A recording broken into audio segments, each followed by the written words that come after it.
something that I noticed was that this never left my brain, right? And so even while I was in school and I kept having these thoughts and things like that, this dream or this like next step, it never left. And so I realized that even if it doesn't work or whatever, I know that this is what I'm supposed to do because it keeps coming up. It keeps coming up. So my name's Kahley, and then my business is called Kahley Cares because she cares. But I'm a esthetician, a licensed esthetician and acne specialist. So tell me about where we are. Yeah. We are in my sanctuary. I call it my sanctuary because it's the healing zone. I get a lot of healing here, and I also get to give people a lot of healing. So Kahley Cares. Well, one, how old are you? I'm 25. Kahley Cares. Why did you name it that? So I originally had a couple things I was jotting down, like it was in school really. And the first thing I thought about was self first. I wanted to call it like self first skincare or something like that because it was like a spin-off of the word selfish. I feel like a lot of the times people think selfish has like a negative feeling attached to it, and it can sometimes, but putting yourself first is not selfish. And so that's where I was like leading with that. It didn't like stick fully, and so either it was taken or it didn't stick, I don't know. But that was like a little doodle. And then the next one was it's deeper than skin. And so that one was definitely taken, and so I was a little sad. But I decided to just use it as my motto, and I liked that because a lot of the times people are like, oh, well, why do I need a facial, or why do I need to book this or whatever like that. And my concept is that it's deeper than just skin because skin conditions have like a psychological effect on people. Right. I have acne, and I've been able to manage my acne. That's why I became an acne specialist, and so I understand firsthand how that affects your brain and your self-confidence and your self-esteem and stuff like that. So that's where the whole it's deeper than skin thing started. Mm-hmm. But it was taken, so I was like, dang. And so I couldn't use that, and it was more so me thinking about like my Instagram handle. Right. And so I was just doodling those down, and then I realized that those things all still were attached to just skin. And although that's what I'm starting with, I do see myself in the future doing more. Not sure. I noticed that those were kind of capping me into just skincare, right? And so it's deeper than skin, kind of broadened it a little bit. And then I'm like, okay, I'm providing services. And so I'm like, these things are caring for other people. And so I'm like, okay, just marinated on that. And honestly, I was in school and it felt like the little thought just like plopped into my head. Right. I really feel like it was my Grammy. My Grammy, she passed away in 2016, and she was so caring. Like, she literally was the definition of a caring, thoughtful person. And I feel like she gave me that thought. It was like, Kahley Cares. I kind of second-guessed it a little bit because I felt like it sounded corny a little, but Kahley cares. She does, you know, that's the entire message of me, you know. So good. And then it worked because I'm like, whatever I do in life, that could always be an umbrella for whatever's underneath. You could take that with you. Absolutely. Yeah. So that's where that came from. I love that. So what's underneath Kahley? Who is Kahley? That's such a big question. What's important to you right now? What's important to me right now is my relationship with God. I just got baptized this year. Congratulations. And thank you so much. And that was huge because I didn't grow up religious or anything. And I always looked at other people as like a representation of what religion looked like, and it kind of turned me off. And so I was like, that's not really for me. When I was in college, I used to have the language of my religion is love. My religion is love. I just didn't like a lot of things that I saw other people represent religion as, you know? So it didn't resonate with me until I started like spiraling a little bit onto a negative side of life. Just the world, earthly things, drinking, partying, doing the whole thing. And it just felt very out of touch from me. And so I just lost hope for a little bit. I felt myself slipping into depression for a little bit. And I was like, what's my purpose? I didn't know what my purpose was. I literally bought a book on Amazon. It was like, how to find your purpose.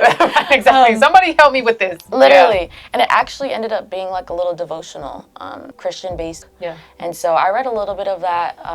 And then I don't remember exactly what the turning point was.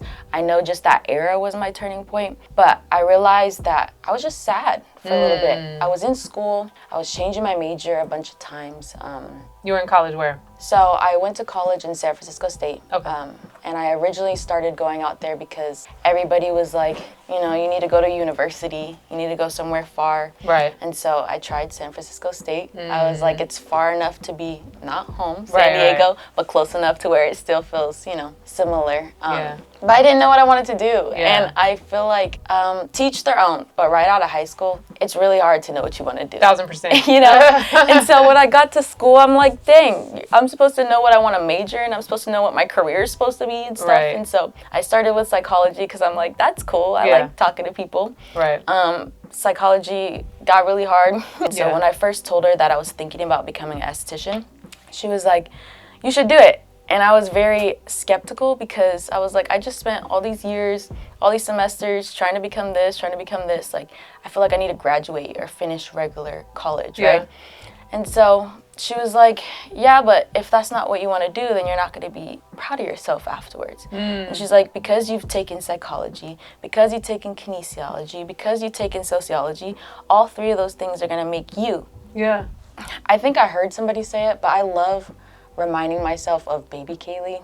I always tell anybody who I talk to think about like the little kid inside of them. Yeah. And so even me becoming an acne specialist, I think about little Kahley that was struggling with acne, how much she needed this Kahley to be her esthetician. When was the first time you felt love? Oh, that's a really deep question.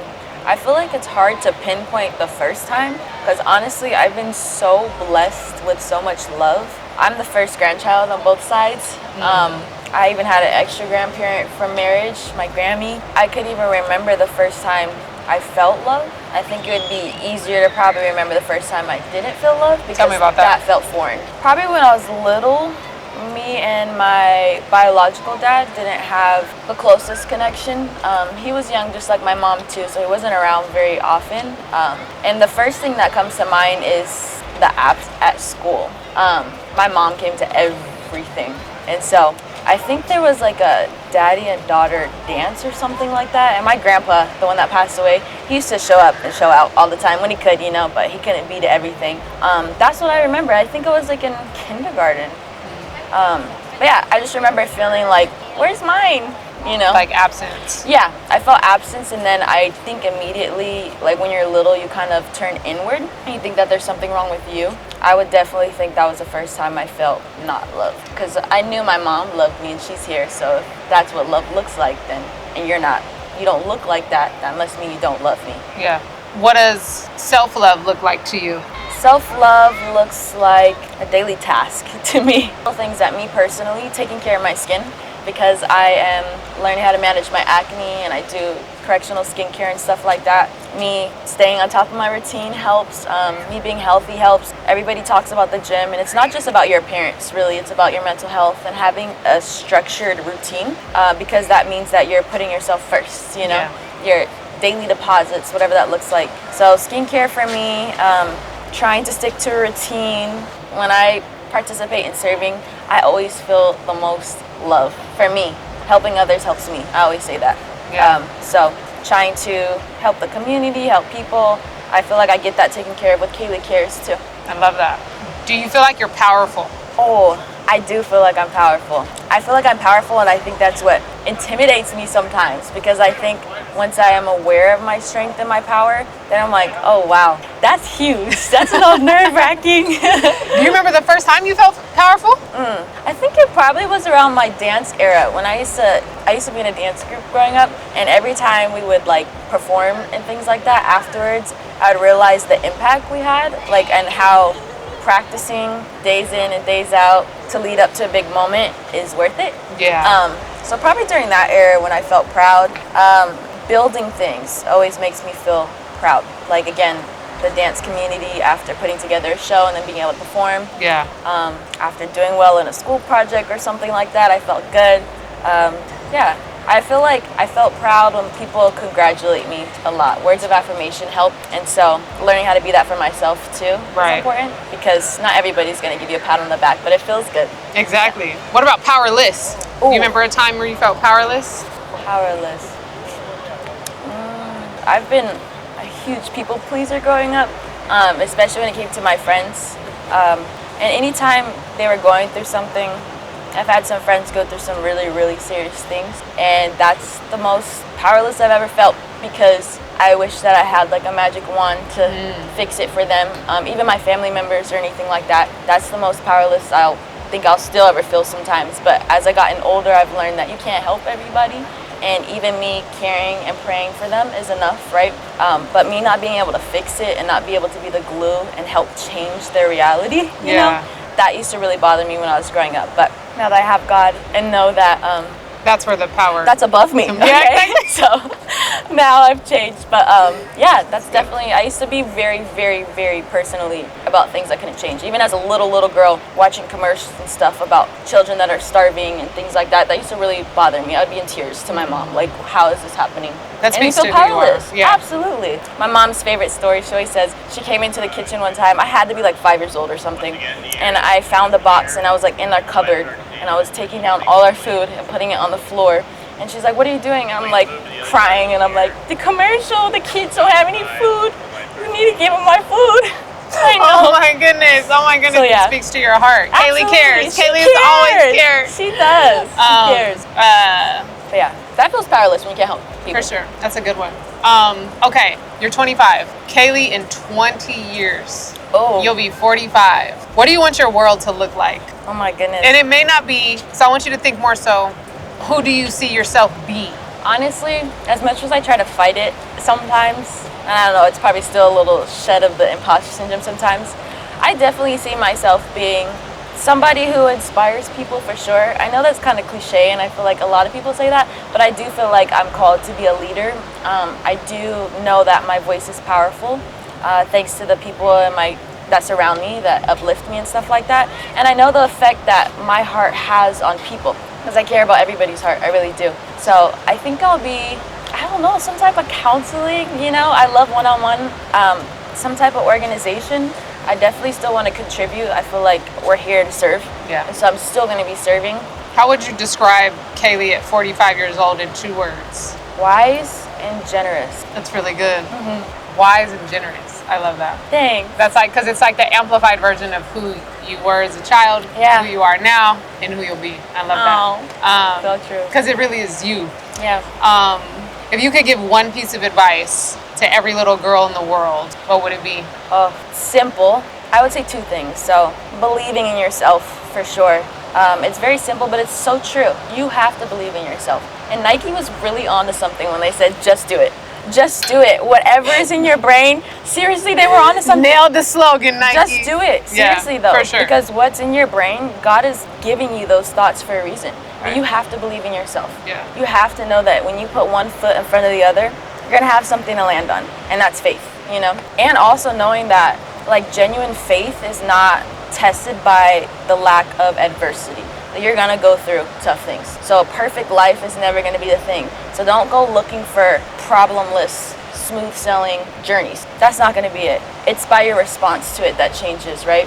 And so as you go through this journey and you have problem after problem, pay attention to how you're responding differently each time. That's where you're growing. That's where the growth is. It's not that problems stopped coming. Problems are always gonna come. There's always gonna be naysayers. Sometimes it's you being the naysayer, but it's just gonna be your response to it. It changes. Ask God for help with that too. He'll help change your heart by the way you respond to people, by the way you respond to anything. So believe in yourself.